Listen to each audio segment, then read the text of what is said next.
Masters உங்க எல்லாருக்கும் என்னோட மாலை வணக்கத்தை தெரிவிச்சுக்கிறேன். எனக்கு இந்த ஞானத்தை கொடுத்த இந்த பிரபஞ்சத்துக்கும் பிரம்மர சிவத்ரிஜயா அவங்களுக்கும் என்னோட வணக்கத்தையும் நன்றியும் தெரிவிச்சுக்கிறேன். மேலும் தொடர்ந்து எனக்கு அந்த வாய்ப்பு கொடுத்துட்டு இருக்க நம்மளுடைய பழனிப்பன் சாருக்கும் இந்த மகாவதார் பௌபாச்சார கட்டளை சார்ந்த அனைத்து முத்த ஆசான்மார்களுக்கும் என்னுடைய வணக்கத்தையும் நன்றியும் தெரிவிச்சுக்கிறேன். ஓகே, நம்ம வந்து இன்னைக்கு வந்து நம்ம என்ன பண்ணலாம் பார்க்கலாம் அப்படின்னா, நம்ம நார்மலா கொஞ்சம் நம்ம இதுல என்ன ஒரு நம்ம எந்த புக்ல என்ன நம்ம தெரிஞ்சுக்கணும், இந்த பிரைன் வைஸ் நம்மளுக்கு என்ன சொல்ல வராங்க அப்படிங்கிறத நம்ம பாக்குறோம் அப்படின்னா, இப்போ இந்த கேத்ரின் அப்படிங்கிற லேடியோட நிறைய பிறப்புகளை நம்ம பாக்குறோம். ஒரு அப்பவே நம்ம என்ன பார்த்தோம், ஒரு 89 இது வந்து பிறந்துட்டாங்கன்னு. இதுல என்ன அப்படின்னா மாஸ்டர்ஸ், நம்ம வந்து நம்ம லைஃப்ல இப்ப இதை எதை எடுத்துக்கலாம் அப்படின்னா, ஜஸ்ட் இப்ப அந்த கதை அதெல்லாம் விடுங்க, அவங்க எப்படி பேசுறாங்க, எங்கேயோ நாட்டுல பிறக்குறாங்க. ஆனா அந்த ஆன்மாவோட அனுபவத்தை பாருங்க, எப்படிலாம் இருக்குது, எந்தெந்த மாதிரி கண்ட்ரில வெப்பமான நாட்டுல பிறக்குறாங்க, குளிர்ச்சியான நாட்டுல பிறக்குறாங்க. ஓகே, மெயினா இந்த கேரக்டரை பாத்தீங்கன்னா ஃபுல்லாவே அவங்க எப்படி பிறக்குறாங்கன்னா ஏழ்மை நிலையில தான் இருக்கு. ஏன் இருக்காங்க பாருங்க. ஒரு பிறவில பாத்தீங்க அப்படின்னா அவங்க தண்ணியில மூழ்கி இறக்குறாங்க, அரோண்டா அப்படிங்கிற பேர்ல. ஒரு இதுல பாத்தீங்கன்னா லூயிஸா அப்படிங்கிற பேர்ல வந்து அவங்க வந்து அந்த ஒரு நோயால ஒரு ஊரை ஃபுல்லாவே அழிஞ்சு போகுது, அந்த இதுலயும் அவங்க இறந்து போறாங்க. சோ ஒரு மாதிரி ஃபீவர் மாதிரி வச்சுட்டு வச்சுக்கோங்களேன். சோ அந்த மாதிரி நிறைய பாத்தீங்க அப்படின்னா அவங்க வந்து அந்த இறப்பு, சில இறப்புகள் வந்து அதே மாதிரி ஒரு ஜோகன் அப்படிங்கிற ஒரு இதுல வந்து என்ன ஆகுறாங்கன்னா, இப்ப ஒரு ஒருத்தங்க வந்து கொலை பண்ணி வந்து அவங்க இறந்துறாங்க. ஒரு மேலா வந்து ஒருத்தங்க வந்து இவரை அந்த மேல வந்து கொலை பண்றாங்க. சோ இந்த மாதிரி அந்த இறப்புகள்லாம் எப்படி இருக்கு பாருங்க, அந்த வலி நிறைந்ததா இருக்குது. அந்த வாழ்க்கையெல்லாம் ரொம்ப பெயின்ஃபுல்லா இருக்கு. சோ வறுமை, சில விஷயங்கள் ரொம்ப கஷ்டம், அந்த இதெல்லாம் அவங்க அனுபவிக்கும் போது அது எல்லாமே அவங்களுக்கு ஸ்டோர் ஆயிட்டு இருக்குங்க பாருங்க மாஸ்டர்ஸ். அப்போ எல்லாமே அப்ப இவ்வளோ இந்த பிறவில அவளுக்கு அவ்வளோ பயம் அந்த பொண்ணுக்கு, கேத்ரீனுக்கு. அப்ப நம்ம மெயினா நம்ம என்ன தெரிஞ்சுக்கலாம் அப்படின்னா, நம்மளுக்கும் அதே மாதிரிதான் எத்தனையோ பிறவிகள்ல அந்த வாசனைகள் அந்த இது நம்மளுக்கு உள்ள சப்கான்சியஸ் மெமரியில ஸ்டோர் ஆயிருக்கு. நம்மளுக்கே சொல்லியிருக்கேன், சப்கான்சியஸ் மெமரி நார்மலா நம்மளுடைய மெமரி இருக்கு, subconscious memory, super conscious memory இருக்கு. இப்ப சூப்பர் கான்சியஸ் மெமரிக்குள்ள போகும்போதுதான் அவங்க எங்க போறாங்க அப்படின்னா, அந்த மரணத்துக்கு பிறகு. அதே மாதிரி அந்த மரணம்ங்கிறது இப்ப எதுக்கு இந்த புக்கை நம்ம பாக்குறோம் அப்படின்னா, இது ஒரு டெம்பரவரி அப்படிங்கறது தெரிஞ்சுக்கிறதுக்காக தான். சோ மரணத்துக்கு பிறகும் வாழ்க்கை இருக்கு, மரணத்துக்கு பிறகு மறுபிறவி இருக்கு. சோ தொடர்ச்சி தான். நம்ம வந்து இதுல கத்துக்காம விட்டுருக்கோம். சோ விட்டுருக்கிறதுனால என்ன ஆகுறோம், ஃபெயில் ஆயிட்டு போறதுனால திருப்பி அதே கல்வியை கத்துக்க வரோம். இல்ல நம்ம பாஸ் ஆயிட்டோம்னா நம்மளுக்கு வேற ஒரு கல்வி நம்மளுக்கு என்ன செய்ய போகுது, தரப்போகுது. அப்போ அதே மாதிரி நீங்க சொல்லலாம், மனுஷங்க ஏன் ஒவ்வொருத்தரும் ஒவ்வொரு மாதிரி இருக்கிறாங்க அப்படின்னா, ஒவ்வொருத்தருடைய பயணம் ஒவ்வொரு மாதிரி இருக்கு. சில பேருடைய ஆன்மாக்களோட பயணம் வந்து 10 பிறவில இருக்கலாம், சில பேர் 15 பிறவில இருக்கலாம், சில பேர் 100 பிறவில இருக்கலாம், சில பேர் 150 பிறவில இருக்கலாம். அப்போ கண்டிப்பா அவங்களுடைய ஆன்மா முன்னேற்றமும் விதவிதமா தான் இருக்கும் மாஸ்டர்ஸ். அப்ப நான் வந்து ஏன் ஏன் அப்பா அப்படி இருக்காங்க, என்னோட ஒய்ஃப் எப்படி இருக்கிறாங்க, என் பசங்க ஏன் அப்படி இருக்கிறாங்க, நான் சொல்றது கேட்கல, எனக்கு நல்லா புரியுது ஆனா அவங்களுக்கு ஏன் புரியல அப்படின்னா, அதுதான் காரணம். அவங்களோட சோல் எவாலுவேஷன், அவ்வளவுதான். நீங்க ஒரு 100 பிறவிக்கு அப்புறம் இதை கண்டுபிடிச்சிருக்கீங்க, அவங்க 50 பிறவில தான் இருக்காங்க. அப்போ இன்னொரு 10, 20 பிறவி, 30 பிறவிக்கு அப்புறம் ஆட்டோமேட்டிக்கா அவங்க என்ன செஞ்சுப்பாங்க, அதை லேர்ன் பண்ணிப்பாங்க அப்படிங்கிறத நம்ம தெரிஞ்சுக்கலாம். ஓகேங்களா? அப்போ இதுல வந்து என்ன அப்படின்னா, அந்த மாதிரி இந்த பொண்ணோட சூழ்நிலைகள் சொன்ன வறுமையில தான் நிறைய அவளுடைய இதுக்கப்புறம் கூட இந்த இதுல இப்ப நம்ம 5th சாப்டருக்கு வந்திருக்கோம் புக்ல. ஒரு பாதி கிட்டத்தட்ட அந்த பொண்ணுக்கு முடிஞ்சாச்சு அவளுடைய ட்ரீட்மெண்ட் வந்து. ஏன்னா போனதுல சொன்னேன், ரொம்ப அழகா அந்த பொண்ணு என்ன செஞ்சுட்டு இருக்கா, ட்ரீட் கியூர் ஆகி வந்துட்டு இருக்கா. இதுல ஒரு பாயிண்ட் நம்மளுக்கு வந்து வைக்கிறாங்க, பிரெயின் வைஸ் வந்து என்ன சொல்றாங்கன்னா, அவ வந்து வெறும் அந்த பழைய பிறவிய ரீகால் பண்றதுனால மட்டுமே அவ கியூர் ஆகுற மாதிரி எனக்கு தெரியல. அவ வந்து அந்த என்ன ஆயிருது அப்படின்னா, எப்படி சொல்ல, அந்த நிறைய இதுக்கு இறந்து இறந்து மேல போயிட்டு அது திருப்பி திருப்பி வர்றதுனால அவளுக்கு என்ன ஆகுது அப்படின்னா, மரணம்ங்கிறது ஒரு டெம்பரவரி தான் அப்படிங்கிறது அவளுக்கு தெரியும் போது, அப்பதான் அவளுக்கு அந்த பயத்தை விட்டு வெளியில வர பாருங்க. பாயிண்ட் எப்படி பிடிக்கணாங்க பாருங்க. ஏன்னா அவ வந்து எந்த மாதிரி மேல மாஸ்டர்ஸ மீட் பண்றா, அவங்க கிட்ட இருந்து அந்த இது கிடைக்கும் போது அவளுக்கு என்ன ஆகுது, நான் ஏற்கனவே சொன்னேன் இப்போ லாஸ்ட் கிளாஸ்லயே, இஎஸ்பி பவர்லாம் அந்த பொண்ணுக்கு அதிகரிக்குதுன்னு சொல்லிட்டு. அதே மாதிரி இன்ட்யூஷன் வந்து அதிகரிக்குது. அப்போ எதனால அவ கியூர் ஆகுறான்னு பாருங்க, எங்க வருது பாயிண்ட். வெறும் ரீகால் பண்றதால மட்டும் கிடையாது, மரணம்ங்கிறது ஒரு டெம்பரவரி தான் அப்படிங்கிறத தெரிஞ்சதுனால அவ அந்த பயத்துல இருந்து வெளியில வரா. சோ அந்த பாயிண்ட இங்க நீங்க நோட் பண்ணிக்கோங்க. நம்ம வெறும் புக்கு படிக்கிறதுக்கு மட்டும் இது கிடையாது. அந்த பொண்ணு எத்தனை பிறவி எடுத்தாங்கிறது பிரச்சனை நம்மளுக்கு கிடையாது. அதே மாதிரி எந்த மாதிரி எல்லாம் பிறந்தாங்கிறது கிடையாது.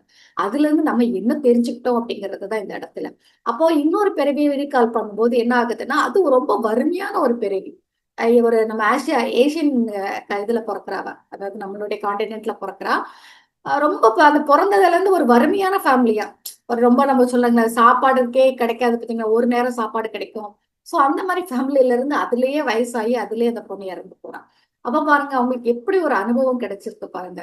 சோ அப்போ அந்த வறுமை, பசி, அந்த துன்பம், சாப்பாடு இல்லைன்னு எவ்வளவு கஷ்டம் நினைச்சு பாருங்க. நம்மளுக்கு ஒரு நேரம் தான் சாப்பிடவே கிடைக்குதுன்னா அப்ப எப்படி பசியோடே இருக்கும்போது வாழ்க்கை எப்படி உங்களுக்கு, நீங்க அதுக்கு மேல உங்களால ஒண்ணுமே பண்ண முடியாது. பசியிலே பிறந்து அந்த வறுமையிலே பிறந்து வறுமையிலே அந்த பொண்ணு இறந்து போறான்.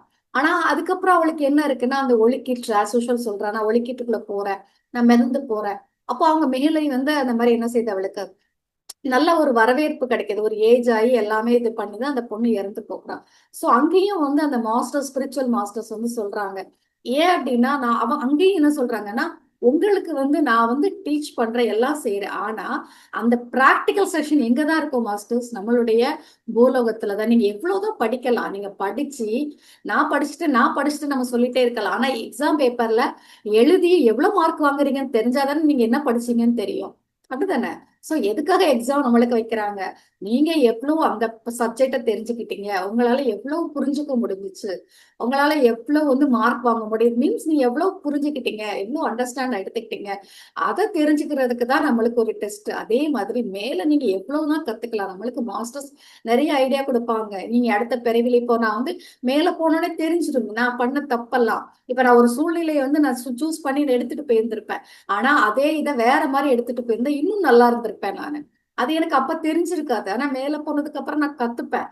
ஆனாலும் நான் நிறைய கத்துக்கிட்டு மாஸ்டர்ஸ் மூலமா நிறைய கேட்டுக்கிட்டு அடுத்த பிறவியெல்லாம் தீர்மானிச்சு எங்க பிறக்கலாம், என்னவா பிறக்கலாம், எல்லாமே நம்மளுடைய கர்மா பேஸ். நான் ஏற்கனவே சொல்லியிருக்கோம் நம்மளுடைய ஆசை, நம்ம இந்த பிறவில எப்படி ஆசைப்பட்டிருக்கோம், எப்படி வாழ்ந்திருக்கோம், நம்மளுடைய சொல் எப்படி, நம்மளுடைய செயல் எப்படி, நம்மளுடைய வாழ்க்கை முறை எப்படி, நம்ம எப்படி எடுத்துட்டு போயிருக்கோம்ன்றத பொறுத்துதான் நம்மளுக்கு எல்லாமே இருக்கு. அப்போ நம்ம அதை வந்து என்ன செய்யலாம், சீர்படுத்துறதுக்கு தான் நம்ம முனைவோம் அடுத்தடுத்த பிறவியில. சோ அதுக்கு எல்லாம் மாஸ்டர்ஸ் ஹெல்ப் பண்றாங்கிறத நம்ம இந்த புக்லயும் நம்ம தெரிஞ்சுக்கிட்டோம். முன்னாடியே பேசுறாருல, இறைவனை நம்ம எப்படி அடையலாம், நம்மளுடைய பேரறிவு. அந்த இறைவனை யாரு அப்படின்னா பேரறிவு தான். இந்த பரம்பிரமம் யாரு, பேரறிவு, பேரன்பு. ரைட்டா? ரெண்டும் கலந்தவர் தான் அவங்க. சோ அப்ப நம்ம எப்போ பேரறிவோட பேரன்போட நம்ம இருக்கிறோமோ அப்போ அந்த இறைத்தன்மை நம்ம அடையும்.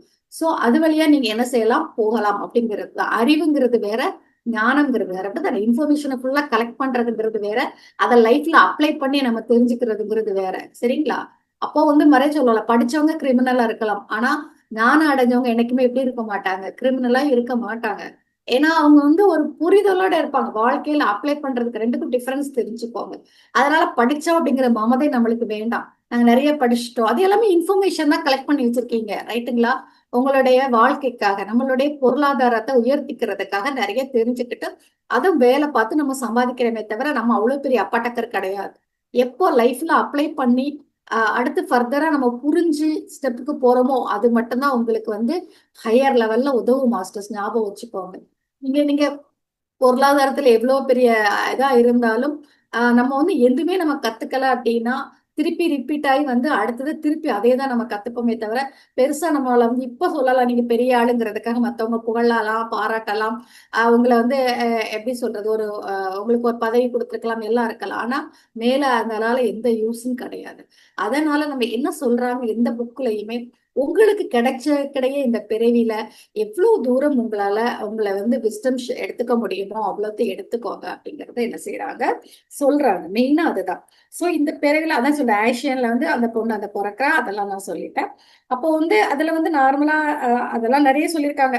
நாங்க காலணிகள் யாரும் அணிஞ்சிருக்கல, அந்த காலகட்டத்துல செருப்பு எல்லாம் எப்படி இருந்தது, அவங்களுடைய ட்ரெஸ் எல்லாம் எப்படி இருந்தது அப்படிங்கறதுதான் இந்த இடத்துல சொல்லியிருக்காங்க.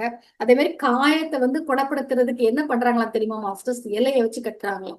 பாருங்க அந்த இலை தலை வந்து அப்பவே அதுதான் யூஸ் பண்ணிட்டு இருக்காங்க. அதுல இருக்கிறத வந்து அந்த வச்சுதான் அந்த பொண்ணுக்கு வந்து காயப்படுத்துறாங்க. அவளுக்கு ஒரு விஷம் வந்து இதாயிட்டு இருக்கு, அதெல்லாம் சொல்றாங்க அந்த இடத்துல. அதுக்கப்புறம் பாத்தீங்க அப்படின்னா சொல்றாங்க, மாஸ்டர் சொல்றாங்க. அதாவது உம் இவளுக்கு வந்து என்ன ஆகுதுன்னா மெயினா இன்ட்யூஷன் வந்து அதிகரிக்குது. அதாவது இவ வந்து மறுபடி இந்த பரவி மட்டும் இல்ல, அந்த அடுத்தான அப்பாலும் போது அவளுக்கு இன்ட்யூஷன் பவர் ஆகுறதுனால அவ லைஃப்ல நான் ஏற்கனவே சொன்னேன், ஸ்டூவர்ட் கூட கூட அவளுக்கு ப்ராப்ளம் தான் அப்படி சொல்லிட்டேன். ஆனா அவளுக்கு என்ன ஆகுதுன்னா ஈஸியா அவளால, நம்ம எப்பவுமே நீங்க காது கொடுத்து கேளுங்க, நம்ம வந்து இயற்கை சொல்றதை நம்ம கேட்கறதே கிடைக்காது. அதான் நம்மளோட பிரச்சனையே. இயற்கை சொல்றதை நம்ம கேட்க ஆரம்பிச்சிட்டோம்னா நம்ம லைஃப் ரொம்ப ரொம்ப நல்லா இருக்கும். இவ என்ன ஆகுது அப்படின்னா இவளுக்கு அந்த மனசுல இருக்க குப்பைகள்லாம் வெளியில போக போக இவ என்ன ஆகுறா அப்படின்னா இயற்கையோட கனெக்ட் ஆகுறா. சோ அந்த இன்ட்யூஷன் வந்து அவளுக்கு நல்லா புரிய ஆரம்பிக்குது, கேட்க ஆரம்பிக்கிறா, அப்ளை பண்ண ஆரம்பிக்கும் போது ஆட்டோமேட்டிக்கா அவ லைஃப்ல இருந்து அந்த பழைய அந்த பயங்கள்லாம் போய் ரொம்ப ஹாப்பியா இருக்க, முகம் வந்து ரொம்ப அழகா ரொம்ப பொலிவா ஆகுது. ஓகேங்களா? அடுத்தது பாத்தீங்க அப்படின்னா உம் அதாவது மரணம், அதான் நான் அப்பவே சொல்லிட்டேன், மரணம் வந்து முடிவில்லைன்னு எப்போ அவளுக்கு தெரிஞ்சதோ அப்போ வந்து அவ வந்து என்ன செஞ்சிட்டா, கொஞ்சம் கொஞ்சமா இதாயிட்டா. அப்புறம் அடுத்த ஒரு பிறவியில என்ன ஆகுதுன்னா இவளுக்கு வந்து இந்த மாதிரி கனவு பேர்டு நிறைய இதுல இருந்தெல்லாம் வெளியில வந்துட்டா. அப்போ ஒன்ஸ் வந்து ஒரு கனவு அவளுக்கு வருது. என்ன அப்படின்னா ஒரு மீனோட ஒரு துடுப்பு மாதிரி, ஒரு சிவப்பு கலர்ல ஒரு துடுப்பு மாதிரி அவ கையில இருக்கிற மாதிரி ஒரு கனவு அவளுக்கு வருது. அதை வந்து இவர்கிட்ட சொல்றா. அப்போ அடுத்த பிறவிக்குள்ள போகும்போது என்ன மாதிரி பிறக்கிறான்னா ஒரு பையனா பிறக்கிற, கிறிஸ்டின் அப்படிங்கிற பெயர்ல. அவங்க எப்படி எதுக்காக நான் இதெல்லாம் சொல்றேன்னா, ஒரு ஆன்மாக்கு எப்படி எல்லாம் சூழ்நிலை பாருங்க மாஸ்டர்ஸ். இப்ப எப்படின்னா இந்த வெடிமருந்து தயாரிக்க இடத்துல இருக்கிறா பாருங்க, அந்த பையனா பிறந்து வெடிமருந்து தயாரிச்சு இந்த கப்பல் எல்லாம் இது பண்ணுவாங்க பாருங்க, மோசமான மாதிரி இருந்தது. அந்த மாதிரி இதுல இருக்கிறாங்க. அப்போ அந்த வெடிமருந்து வச்சு பண்ணும்போது இவங்க வந்து ஒரு போட்டு மூலமா எடுத்துட்டு போய் வச்சு ஒரு கப்பல் எல்லாம் இது பண்றாங்க.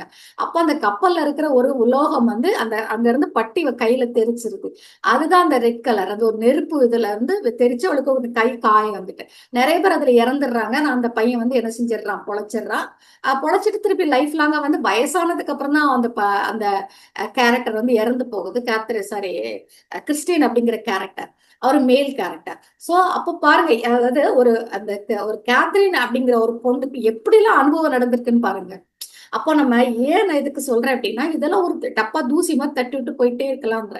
ஏன்னா ஜஸ்ட் இது ஒரு அனுபவம். நம்ம எவ்வளவோ அனுபவத்தை நம்ம தெரிஞ்சிருப்போம் ஏற்கனவே, இன்னும் எவ்வளவோ அனுபவத்தை நம்ம தெரிய போறோம். அதனால இதை ஒரு அனுபவமா எடுத்துக்கோங்க. நம்ம வந்து அசிங்கமா இருக்குமோ இல்ல அழகா இருக்குமோ இல்ல இப்படி இருக்கோம் அப்படி இருக்கோம் இதெல்லாம் வேண்டாம்.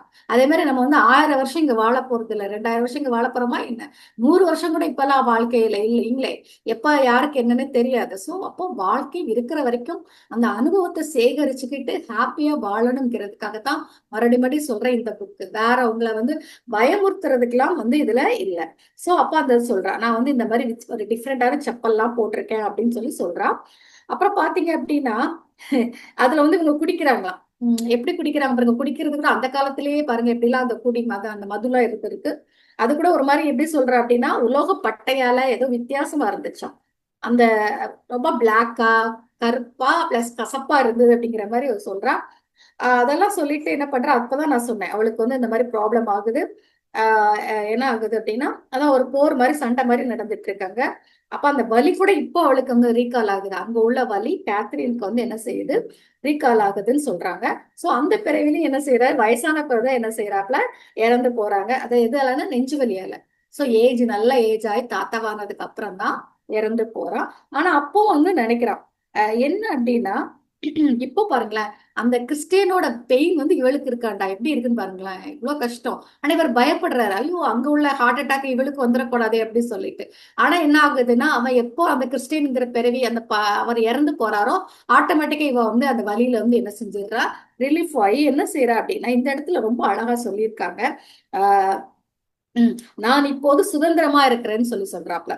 அதாவது முழுமையான சுதந்திரத்துல இருக்கிற என்ன இந்த இடத்துல சொல்றாங்க பாருங்க. நம்ம முன்னாடி எல்லாம் என்ன சொல்லுவோம், ஒளி எல்லாம் சொல்லுவோம். ஆனா இங்க என்ன சொல்றாங்க, என்னை சுத்தி நிறைய ஆன்மாக்கள் இருக்கிறாங்க அப்படிங்கறத இந்த இடத்துல பதிவு பண்றா. அப்புறம் இவ சொல்றாப்ல, ஒரு கொஸ்டின் கேக்குறாங்க, நீ கிறிஸ்டியனா வாழ்ந்தியே, உனக்கு இப்ப எப்படி தோணுது, நீ இறந்து மேல வந்தாச்சு, அந்த வாழ்க்கையை நீ நல்லபடியா வாழ்ந்தியா வாழலையா அப்படின்னு சொல்லி ஒரு கொஸ்டின் கேக்குது.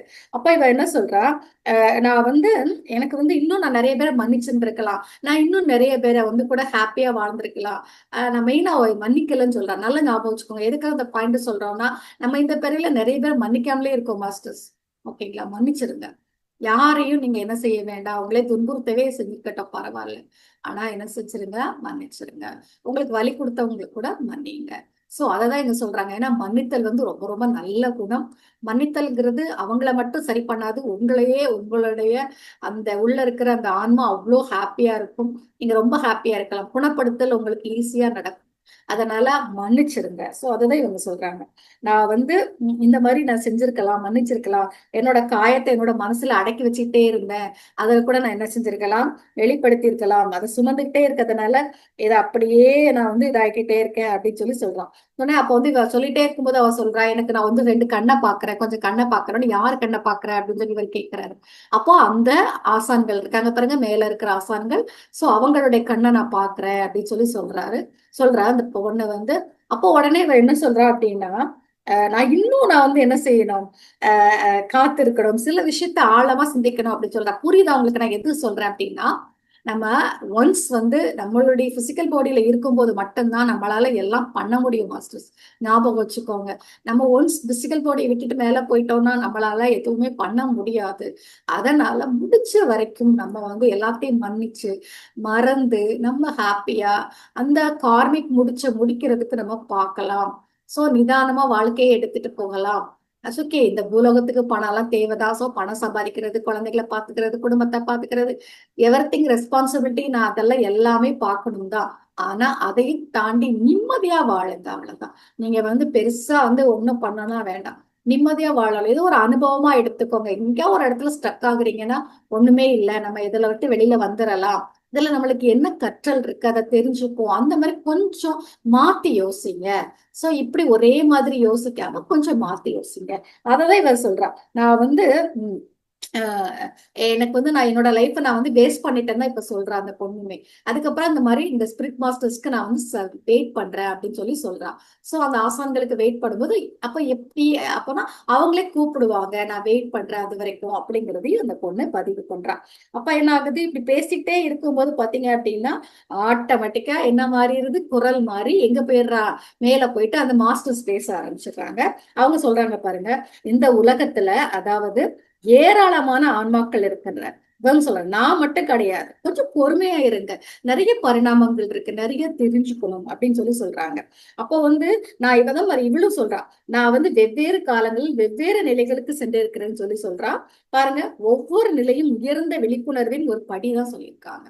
ஒவ்வொன்றுமே என்ன அப்படின்னா அந்த விழிப்புணர்வோட ஒரு படிதான். ஞாபகம் வச்சுக்கோங்க, ஒரு விழிப்புணர்வோட ஒரு நிலைதான், வேற எதுவுமே கிடையாது. நீங்க மேலோ ஃபீமேலோ இல்ல ரெண்டுமே இல்லாதவங்களோ எதுவோ, ஆனா அது வந்து ஒரு விழிப்புணர்வோட ஒரு படிநிலை. ஞாபகம் வச்சுக்கோங்க. ஸ்டெப் ஸ்டெப்பா நம்ம முன்னேறிக்கிட்டே இருக்க போறோம். நம்மளுடைய விழிப்புணர்வு வந்து மேல் நோக்கி முன்னேறிக்கிட்டே இருக்குது. நம்ம முன்னாடி இருந்த மாதிரி பாருங்களேன், 10 வருஷத்துக்கு முன்னாடி இருந்த மாதிரி நம்ம இப்ப இருக்கல. நம்மளுக்கு எவ்வளவோ முன்னேறி இருக்கோம். நம்மள ஆன்மா, நம்மளோட யோசனையே வேற மாதிரி இருக்கு, நம்ம வாழ்க்கை முறையே வேற மாதிரி இருக்கு. சோ நம்ம எவ்வளவு யோசிக்கிறோம், சில விஷயத்த ஈஸியா எடுத்துட்டு போயிடுறோம். எவ்வளவு அனுபவம் நம்மளுக்கு கிடைச்சிருக்கு. கண்டிப்பா அந்த விழிப்புணர்வு அப்படிங்கிற நம்ம கான்சியஸ்னஸ் தான் ஃபுல்லாவே. நான் முதல்ல சொல்லியிருப்பேன், ECW, எனர்ஜி விஸ்டம் கான்சியஸ் ஆன ஒரு கலவை தான் யாரு, நம்ம. சோ அப்போ இந்த கான்சியஸ்னஸ், அந்த விழிப்புணர்வு இன்க்ரீஸ் ஆகிட்டே தான் என்ன செய்யும், இருக்க இருக்க ஆற்றல் இன்க்ரீஸ் ஆக போகுது, விஸ்டம் இன்க்ரீஸ் ஆக போகுது. கரெக்ட் தானே? அப்ப நம்மளுக்கு இன்க்ரீஸ் ஆகிட்டே தான் இருக்குது. ஒரு படிநிலை, ஞாபகம் வச்சுக்கோங்க, ஒரு படிநிலை தான். அப்போ இது வந்து அந்த படிநிலைங்கிறது எதை பொறுத்து அப்படின்னு சொல்லியிருக்காங்கன்னா, நீங்க பணக்காரங்களா இல்ல கலெக்டரா இல்ல முதலமைச்சரா இல்ல பிரைம் மினிஸ்டரா, அதை பொறுத்து கிடையாது. நீங்க உங்களுடைய ஆன்ம நிலையில, ஆன்மீக நிலையில எவ்வளவு முன்னேறி இருக்கிறீங்க அதைத்தான் குறிக்கும்ங்கிறத நோட் பண்ணிக்கோங்க. சோ நம்ம எவ்வளவுதான் சம்பாதிச்சாலும் அது ஒரு சைடு, பௌதிக லைஃப்க்கு தேவை, அதை பௌதிக லைஃப்க்கு எடுத்துக்கும். ஆனா ஒரு இந்த நம்மளுடைய ஆன்மா வளர்ச்சிக்கு நம்ம என்ன பண்றோம், முடிஞ்ச வரைக்கும் ஒரு 1 hour டைம் இருக்கா ஸ்பெண்ட் பண்ணலாம், வேற 2 hours இருக்கா ஸ்பெண்ட் பண்ணிக்கலாம். சோ அந்த மாதிரி தான் உங்களால எவ்வளவு ஸ்பெண்ட் பண்ண முடியுமோ, லைஃபை பார்த்துட்டு ஃபேமிலியை பார்த்துட்டு ரெஸ்பான்சிபிலிட்டி எடுத்துட்டு இங்கேயும் நம்ம என்ன செய்யலாம், உங்களுடைய ஆன்ம வளர்ச்சிக்கு என்ன பண்ணணுமோ அதையும் பண்ணலாம். ஏன்னா நீங்க எதையுமே எடுத்துட்டு போல மாஸ்டர்ஸ். இங்க இருந்து உங்க வீட்டையோ நம்ம ரிலேட்டிவ்ஸ் யாருமே நம்ம கூட வரமாட்டாங்க. நம்ம தனியா தான் போறோம். எதைதான் எடுத்துட்டு போறோம்னா நம்ம விழிப்புணர்வு எவ்வளவு இருக்கோ அதை தான் எடுத்துட்டு போறோம். அப்போ அதை டிசைட் பண்றது யாரு? நம்மளுடைய அந்த ஆன்ம நிலைங்கிறத ரொம்ப அழகா சொல்லியிருக்காங்க. அப்போ நம்ம பெற்றுள்ள அறிவை வந்து மற்றொரு எப்படி நம்மளுக்கு அந்த முன்னேறணும்னா பாருங்க, நம்மளுடைய அறிவை ஷேர் பண்ணணும். பாருங்க, ரொம்ப அழகா பத்ரிசா சொல்லியிருக்காங்க. சச்சன சாங்கத்தியம். சோ நம்ம வந்து நம்மளுடைய இதை கண்டிப்பா ஷேர் பண்ணணும். இப்ப நான் என்கிட்ட தான் அறிவு இருக்குங்கிறது, உங்ககிட்ட இதோட அதிகமா இருக்கலாம். வேற ஒரு இதுல உங்ககிட்ட நாலேஜ் ரொம்ப அதிகமா இருக்கலாம். அப்ப நான் கண்டிப்பா உங்ககிட்ட இருந்து நான் என்ன செய்யணும்? எடுக்கணும் தானே? Yes, correct. ஓகே. அதனால நம்ம வந்து யாரையும் நம்ம என்ன செய்யக்கூடாது? அப்படிதானே? புக் பை கவர் ஜட்ஜ், அப்படிதானே? புக்கை வந்து ஒரு கவரை வச்சு நம்ம புக்கை ஜட்ஜ் பண்ணக்கூடாதுன்னு சொல்லுவாங்க. அப்போ ஒருத்தங்களை பார்த்தோன்னே ஏழையா இருக்கானா பணக்காரனா இருக்கானா அப்படிலாம் இல்லாம ஜட்ஜ் பண்ணாம நம்ம எல்லாத்துக்கிட்டையும் இருந்த நாலேஜ், அதுதான் மெயினா இங்க சொல்லியிருக்காங்க. அப்போ மேல உள்ளதுக்கு போக முன்னாடியே இதெல்லாம் நம்மள சரி பண்ணிக்கணும். நம்மள வந்து இன்ட்ராக்ஷன், அதாவது அனலைஸ் பண்ணணும். நம்ம கிட்ட இருக்க குறைகளை நீக்கணும். இதைத்தான் மேல இருக்க உள்ள மாஸ்டர் சொல்றாங்க. எப்பா, நான் வந்து உனக்கு எவ்வளவு நாளும் கொடுக்கல, அவனை தூக்கிட்டு போய் மேல எல்லாம் வைக்க முடியாது. உனக்கு நான் ஒரு கைடு கொடுக்கலாம். ஆனா நான் மறுபடியும் சொல்லிட்டேன், நீ எவ்வளவுதான் படிச்சாலும் எக்ஸாம்ல போட்ட விட்ட உடனே என்ன செய்யறதுன்னு சொல்லு. நான் பெரிய அறிவாளி ஆத்த இதுன்னு சொல்லிட்டு எக்ஸாம்ல ஒண்ணுமே நீ எழுதல, பிராக்டிக்கல் ஒண்ணுமே நீ பண்ணல, ஒழுங்காவே பண்ணலன்னா உனக்கு எவன் மார்க் போடுவான்? நீ ஃபெயில் ஆயிட்டு தான் உட்காந்துட்டு இருப்ப. அப்போ நம்ம எவ்வளவுதான் படிச்சாலும், நம்ம செம்சர் ஃபுல்லா படிச்சாலும் இந்த செம்ல எழுத மார்க் இருக்கே நம்மளுக்கு, அப்பதான் நம்மள வந்து கரெக்டா இது கொண்டு போக முடியும். அதே மாதிரி வாழ்க்கையில எவ்வளவுதான் கத்துக்கிட்டாலும் நீங்க எப்படி வாழ்றீங்க, பிராக்டிக்கலா எப்படி வாழ்றீங்க, செம்மையா எப்படி இருக்கிறீங்க நீங்க இப்போ சொல்றேன். நான் இப்ப ரீசெண்டா ஒரு புக்கு படிச்சுட்டு இருக்கேன். இவரோட யாரு, ஓஷோவோட இன்டிமசி சொல்லி, அதாவது அந்யோன்யம் அப்படின்னு சொல்லி டிஃப்ரெண்டா இருந்து டாபிக் சொல்லிட்டு ஹெட்டிங் டிஃப்ரெண்டா இருக்குன்னு வாங்கி படிச்சுட்டு இருக்கேன். இப்பதான் வாங்கி படிச்சுட்டு இருக்கேன். அதெல்லாம் அவர் என்னமா சொல்லியிருப்பாரு தெரியுமா? நம்ம வந்து உள்ளுக்குள்ள ஒரு மாதிரியும் வெளியில ஒரு மாதிரியும் மத்தவங்ககிட்ட ஒரு மாதிரியும் இவங்க கிட்ட ஒரு மாதிரி எப்படிலாம் நடிச்சிட்டு இருக்கோம் பாருங்க. நம்மளுக்கு எத்தனை நடிப்பு. நம்ம வீட்டு குடும்பத்துக்கு ஒரு நடிப்பு, ஃப்ரெண்ட்ஸ்ட ஒரு நடிப்பு, கொலீக்ஸ் ஆபீஸ் போனா அங்க ஒரு நடிப்பு. லாஸ்ட்ல நீங்க யாருன்னு உங்களுக்காச்சும் தெரியுமா? நம்மளுக்கு என்ன செய்யாது தெரியாது. சோ அப்போ அந்த மாதிரி பண்ணிட்டு உட்கார்ந்துட்டு இருக்கோம். நம்ம அப்படிலாம் இல்லாம கொஞ்சம் நம்மளுடைய அந்த ஈகோவெல்லாம் கொஞ்சம் தூக்கி வச்சுக்கிட்டு நம்ம சுயம் என்ன, நம்மளுடைய தேடல் என்ன, நம்ம யாரு, என்னதான் தேடுறோம். அழகா சொல்லிருக்க, நீ எதைதான் தேடுற, கொஞ்சம் பொறுமையை யோசித்து பாரு. அப்ப தெரியும் இன்னைக்கு எதுவுமே தேடலன்னு சொல்லிட்டு. பொறுங்களேன், நம்மளுக்கே இப்ப நம்ம நல்லா யோசித்து பாருங்களேன். ஒரு 10 நிமிஷம் 15 நிமிஷம் உட்காருங்க. சரி, நம்ம அப்படி என்னதான் தேடுறோம், நம்மளுக்கு என்னதான் தேவை அப்படின்னு யோசித்து பாருங்க. நீங்க லாஸ்ட்ல முட்டையில தான் வந்து நிப்பீங்க. என்ன நம்மளுக்கு தேவைங்கிறது உங்களுக்கு என்ன செய்யாது தெரியாது. ஏன்னா நம்ம பறந்து சுத்திக்கிட்டே இருக்கோம். நம்மளுக்கு எதுவுமே சாட்டிஸ்பேக்ஷன் கொடுக்கறது இல்லை. உங்களுக்கு மட்டும் என்னைய நான் உங்களுக்கு மட்டும் சொல்லல, இன்னும் சேர்த்து தான் நான் சொல்றேன். சோ நம்மளுக்கு அந்த அப்பா நம்ம அதை அழகா சொல்றாரு அவர் ஓஷோ. அவர் உட்காருங்கப்பா, முதல்ல தெரிஞ்சுக்கோங்கப்பா, என்னதான் தேடுறீங்கன்னாச்சும் உங்களுக்கு தெரியுதா இல்லையா அப்படின்னு சொல்லி கேட்கிறாரு.